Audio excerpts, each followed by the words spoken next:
Hello everyone, আমি সৃজা। তো আবারও চলে এলাম একটা ব্লগ ভিডিওর সাথে।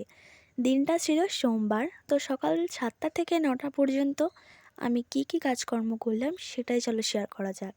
তো সবার প্রথমে ঘুম থেকে উঠে জানলাটা খুলে নিচ্ছি, নইলে বাইরের হাওয়া বাতাস কিছুই ঘরে আসবে না। তো সবার ফার্স্ট ওটা করে নিলাম। তো এবার চলো বিছানাটা গোছানো যাক। তো এখন দেখো, এখন যেহেতু বৃষ্টি হচ্ছে, তো কালকে রাতে বৃষ্টি হয়েছে, ঝড় বৃষ্টি, তো ওই জন্য হালকা হালকা ঠান্ডা আছে। তো ওই জন্য আর কি দুটো চাদর বার হয়েছিল আর কি গায়ে দিয়েছিলাম। তো সেরকম তো ঠান্ডা নেই, হালকা আছে, তো ওটার জন্য চাদরটা, তো সেটাকে এখন ভাঁজ করে নিচ্ছি। তো চলো তাড়াতাড়ি করে ভাঁজ করে নেওয়া যাক।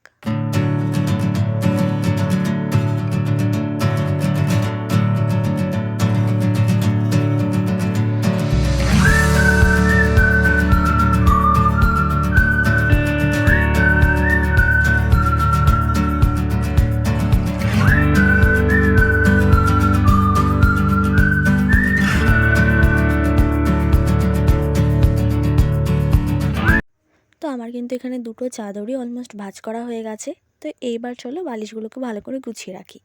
আর তোমরা না অবশ্যই আমাকে কমেন্ট করে বলো যে এই ভিডিওগুলো আমার ভালো হচ্ছে কি না, মানে এরকম ভিডিও আমি দিতে পারি কি না। তোমরা কিন্তু অবশ্যই বলো, তাহলে আমি বুঝতে পারবো যে তোমরা কী ধরনের ভিডিও দেখতে চাইছো, কীরকম ভিডিও তোমাদের পছন্দ হচ্ছে। তো সেটাই, আমার এরকম ধরনের ভিডিও দেখতে ভালো লাগে, তো আমি ভাবলাম তোমাদেরও ভালো লাগে, তো এই জন্য আমি এরকম ভিডিও বানাচ্ছি। তোমরা অবশ্যই বলো, আমি সেরকমই ভিডিও বানাবো। তো এবার দেখো এখানে কিন্তু আমি বালিশগুলো গুছিয়ে নিলাম সুন্দর করে। এইবার হচ্ছে বিছানাটাকে ঝেড়ে নেব, নাহলে বাসি বিছানাটাও বাসি বিছানাই থেকে যাবে। তো এবার দেখো ভালো করে বিছানা চাদরটা টান টান করে ঝেড়ে নিচ্ছি। আর দেখবে ঘরের মধ্যে বিছানাটা যদি ঠিকঠাক থাকে তাহলে সব কিছু মনে হয় যেন ঠিক আছে, একটা পজিটিভ এনার্জি আসে আর কি। তো এইবার চলো অন্য অন্য কাজগুলো করা যাক।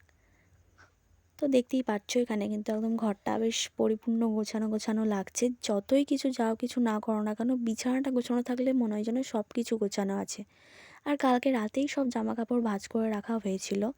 তো তারপর এখন দেখো আমি একটু ব্রাশ করে নিচ্ছি। আর বিছানাটা গোছানোর পরেই আমার ফার্স্ট কাজ থাকে ব্রাশ করা। তার আগে ওষুধ খাওয়া আমার হয়ে গেছে। তো ওষুধটা তো আমি প্রত্যেক দিন খাই, তোমরা যারা আমার ভিডিও দেখো অবশ্যই জানবে। আর এখানে দেখো আমার মা কিন্তু সবজি কাটতে বসে গেছে, আগের দিন রাতে কাটাকুটি করা হয়নি, তো ওই জন্য এখন কাটছে। তো এখন আমার মা সবজি কাটছে আর আমার বোন এখানে বসে চা বানাচ্ছে। তো ওটাই ওদের কাজ। আর আমি এখন একটু ব্রাশ করে আসি চলো।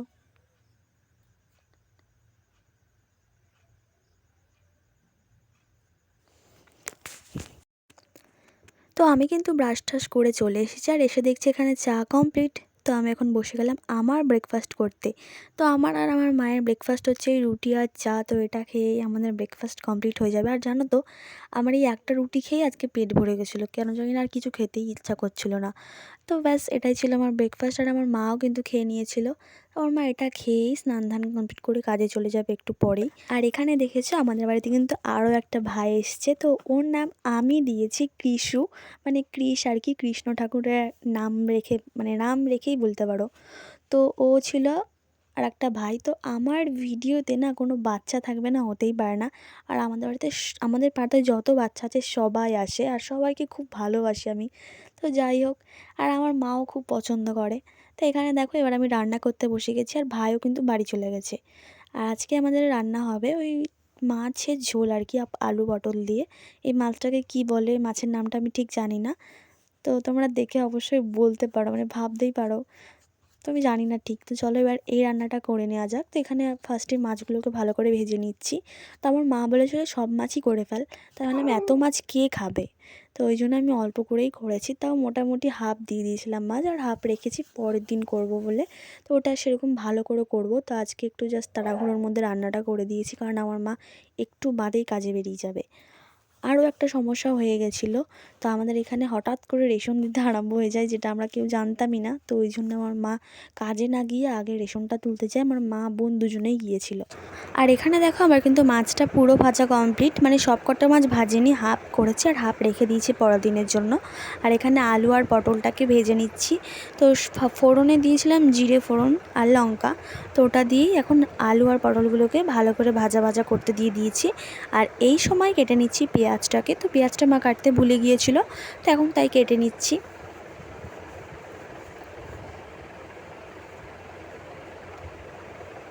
আর কি জানো তো, আমাদের ঘরটা না অনেকটাই ছোট, তো একটা ঘরের মধ্যেই রান্না করা, পুজো, তো সবটাই ম্যানেজ করতে হয়। কিছু করার নেই। তো তোমরা যদি চাও অবশ্যই বলো, আমি তাহলে রুম ট্যুর দেখাবো আমার ওই ছোট্ট পড়া ঘরটার। তো যাই হোক, এবার চলো রান্নাটা করে নেওয়া যাক। তো এখানে দেখো পেঁয়াজটাকেও দিয়ে আর একটু ভালো করে ভেজে নেব। আর আমি একদম নর্মালি সিম্পল যেভাবে রান্না করছি সেটাই তোমাদের সাথে শেয়ার করছি। তো এরপর এখন আমি নুনটা দিয়ে দিলাম, আর এটা আরও একটু ভাজা করবো। আর যখন বেশি বেশি করে ভাজা করবে না, টেস্টটা আরও দ্বিগুণ হয়ে যায় রান্নার। তো ওদিকে রান্নাটা বসে আমি এখন চলে এলাম এই জায়গাটা গোছানোর জন্য। এখানে মা ওই পটলের আলুর খোসাগুলো রেখে দিয়েছিল কেটে, তো ওগুলোকে এখন পরিষ্কার পরিচ্ছন্ন করে নিচ্ছি। আর বাসনগুলোকেও সরিয়ে নেবো এখান থেকে আর কি। আর এই ঝুড়িটার মধ্যে দেখলাম জানো তো, পেঁয়াজ, আলু, রসুন সব কিছু এক জায়গায় করে রাখা। তো ওগুলোকে এখন আলাদা করে বেছে রাখছি। তো এরকম ঝটাফট করে বেছে নিচ্ছি। তো এই পর্যায়ে দেখো রান্নাটা কিন্তু আমার অলমোস্ট হয়ে এসছে। তো এখন হলুদটা দিয়ে দেবো, তারপরে একটু কষিয়ে নেব ভালো করে। কষিয়ে বলতে ওটাকেও ভালো করে ভেজে নেব যাতে হলুদের গন্ধটা চলে যায়। তো এখন এবার জল দিয়ে দেব, ব্যাস। তো আমার সিম্পল একদম রান্না কমপ্লিট। তো এবার আমি মাছগুলো ছেড়ে দেবো, তাহলেই আমার রান্না হয়ে যাবে। তো তোমরা এরমভাবে অবশ্যই বানিয়ে খেও, হয়তো তোমরা অনেকে এরমভাবে খাও। আর গরমে জানো তো এরকম রান্না খেতেই ভালো লাগে, পাতলা ঝোল, মশলাপাতি অতটা ভালো লাগে না। তো এখানে এই সবজির ঝুড়িটাকে ফ্রিজে ঢুকিয়ে দিলাম। আর এখন দেখো মা স্নান করে বেরিয়ে গেছে, তো মায়ের নাইটটাকেও ভালো করে মেলে দিচ্ছি। আর এই সামনেটাতে এখন রোদ পড়ে, তো ওই জন্য সামনেতেই মেললাম। আর পরে দুপুরের দিকে এই আমাদের পুরো উঠানটাতেই রোদ পড়ে বলতে পারো। তো এখন দেখো সকালবেলাতে মা যে বাসনগুলো মেজে রেখেছিল, মানে কালকের বাসন, তো সেইগুলোকে এখন তুলে নিচ্ছি। তো বেশিক্ষণ রাখছি না। আর আমাদের এখানেই জানো তো বাসন মেলা হয়, তোমরা যারা আমার ভিডিও দেখো তারা জানবে, আমি আগের ভিডিওতেও দেখিয়েছি। তো এবার সব গুছিয়ে নিচ্ছি। আর এখানে না আমি মায়ের টিফিনটাকে আলাদা করে রাখছিলাম, মানে টিফিন বাড়িটাকে, যাতে একবারে নিয়ে গিয়ে গুছিয়ে নেবো মায়ের টিফিনটা। তো এবার চলো এগুলোকে সরিয়ে নেওয়া যাক। আর এখন আমি ওই রান্নাটা চাপিয়েই কিন্তু ঝাড়পালা দিয়ে নিচ্ছি, যাতে ঝোলটা একটু টেনে যাক আর ভালো টেস্ট হবে খাবারটা আর কি। তো এবার চলো ঝটাপট ঝাড় দিয়ে নেওয়া যাক।